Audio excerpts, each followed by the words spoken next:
This week we got a bunch of stuff to talk about. We got some updates from Microsoft, we got some updates about Cyberpunk, and a lot more in this post E3 world.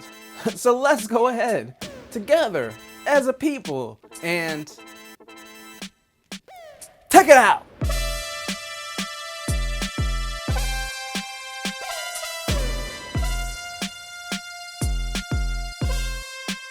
And welcome to another sensational Sunday.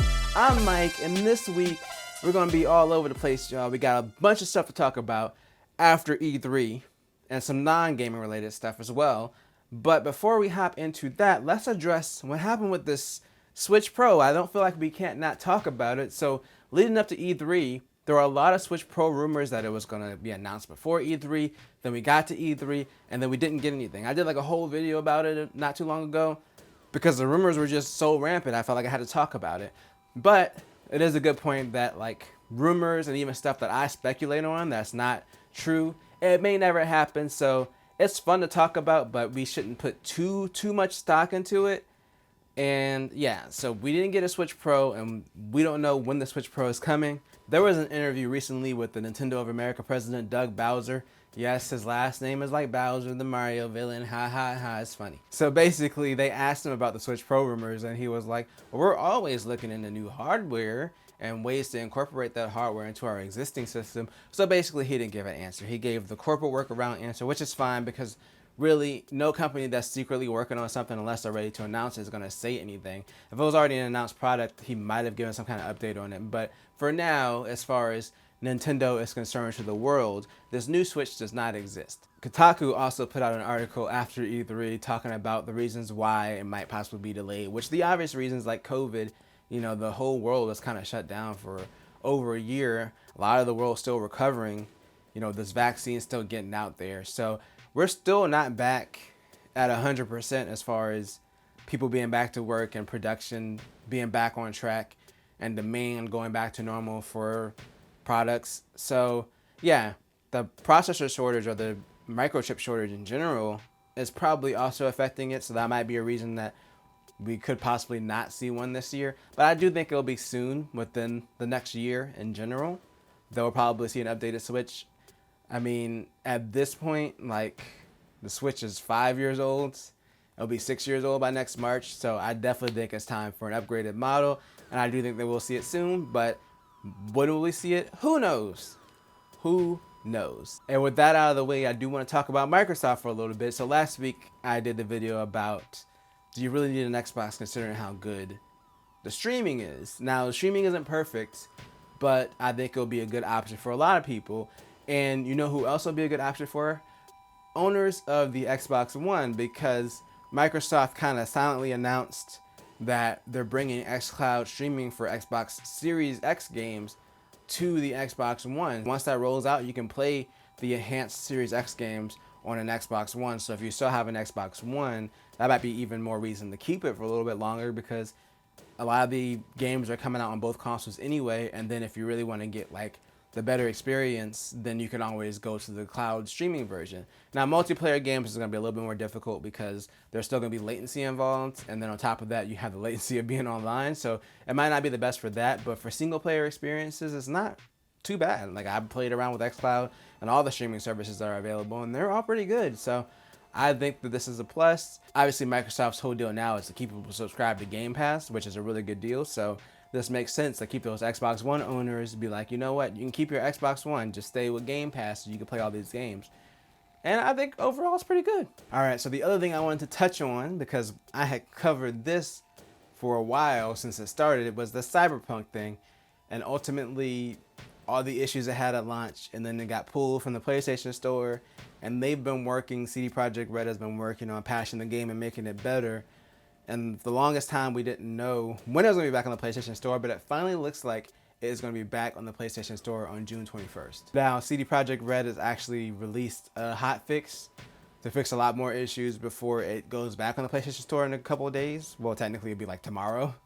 And Sony has pretty much made it clear that the PS4 version, like the base PS4 version, is still not going to run well. So if you have a base PS4, you're waiting to buy this game, Still don't buy it because it's still not going to run well. They're recommending playing it on the PS4 Pro or the PS5. So basically, it's still going to be unplayable in a lot of areas performance-wise, but they're allowing it to go back on the store, I guess, because they have made progress in fixing a lot of the issues.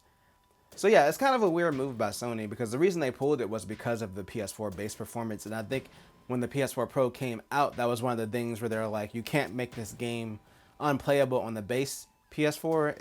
Like the base PS4 was supposed to be like the minimum, but it still had to perform up there. And then the Pro would get like an enhanced version. So it's a little bit weird that they're allowing it to go back on the store, considering that it still doesn't run well on the PS4. And they're just kind of putting a warning up there and being like, hey, this is not going to work well on the PS4. It's not recommended. I think it's probably because a lot of the hype has died down for Cyberpunk, and maybe they feel like it's not as important because if they have those warnings up there, maybe people won't buy it and then ask for a refund. And then Microsoft was kind of in a similar boat, except they'd never pulled the game. But it was still supposed to be the same thing with the Xbox One X. It was supposed to be like, oh, the game has to be playable on the baseline Xbox. It's kind of weird that both Microsoft and Sony are kind of letting this slide a little bit, especially Sony considering that they pulled it. But like I said, I think it's been long enough. If they made enough improvements, I don't play the console version, so I don't know. But if they made enough improvements to be like, it's playable at least on these systems, I can kind of understand why Sony is letting it back on the store. All right, so that's going to bring a conclusion to the gamers section of this video. I wanted to touch a little bit on Windows 11 because apparently this is a real thing that's going to be announced very soon, but it's already leaked. And unlike some other leaks, like the Apple leaks and Nintendo leaks that were wrong, Microsoft has actually put a end of life date in 2025 for Windows 10. So we know that a new OS is about to drop, because why would they list that on their website? Like, it's up there right now. Like, it's on the website. So like, they just already put out an end of life, and a build of Windows 11, like an early build, leaked. And I don't know how I feel about it. It does kind of look similar to Mac OS. I don't like how everything's in the middle of the taskbar. Like, I'm used to the start button just being over to the left, like it's always been. So I have to use it and see how it is. I am a Windows user. I mean, I dabble in Mac OS, but Windows is kind of my primary thing. Like, that's what I grew up with, so that's just what I'm used to. And I don't know. I still have nightmares from when Windows 8 came out, and I know a lot of people said technically it was a good operating system. I hated it. Like, it was so impossible to use if you just didn't have a touchscreen. And even if you had a touchscreen, I don't feel like the interface was that good either way. It looks more touch friendly, which is good because they do sell a lot of laptops with touchscreens now. But I'm just concerned that we're going to go too far in that Windows 8 direction. Windows 10 kept some of the stuff from Windows 8, like on the start menu, it still has the tiles a little bit, kind of. But for the most part, it became like a standard desktop operating system again. I'm actually fine with Windows 10. Please, please don't Windows 8 it up, Microsoft. Please don't Windows 8 it up. 8 it up. It sounds like eating something. Never mind. Never mind. Just keep Windows good. Keep it good. I'm going to wait to hold my full judgment and opinion until I actually get my hand on Windows 11. But yeah, I'm worried a little bit, but it'll probably be fine. It'll probably be okay. And the last thing I want to talk about today, which is Apple related, kind of, because it's related to the iPhone. YouTube is finally going to bring picture-in-picture for YouTube to the iPhone. And picture-in-picture is just basically where you can like minimize a video and you have like the little video, and you can go do other stuff in other apps. You'll have like a little video playing. A bunch of other apps have already supported this for the longest time. YouTube was missing. I personally had a Siri shortcut set up to do YouTube videos and picture-in-picture. And yeah, I'm glad that they're finally officially bringing it to the iPhone. But of course, at first it's going to be for premium users, and then it should come to all users in the future, according to what Google said. I'm glad that they're going to bring it to all users, because I used to think it was really stupid that they only allowed premium users before to listen to audio if you exit out of the app. But if you weren't a premium user, you couldn't. And I was like, that's not even worth paying for. Like, if I'm watching YouTube, listening to the audio is not like, unless I'm listening to music on YouTube, or I'm listening to a podcast, which in that case I would probably just use a podcast app.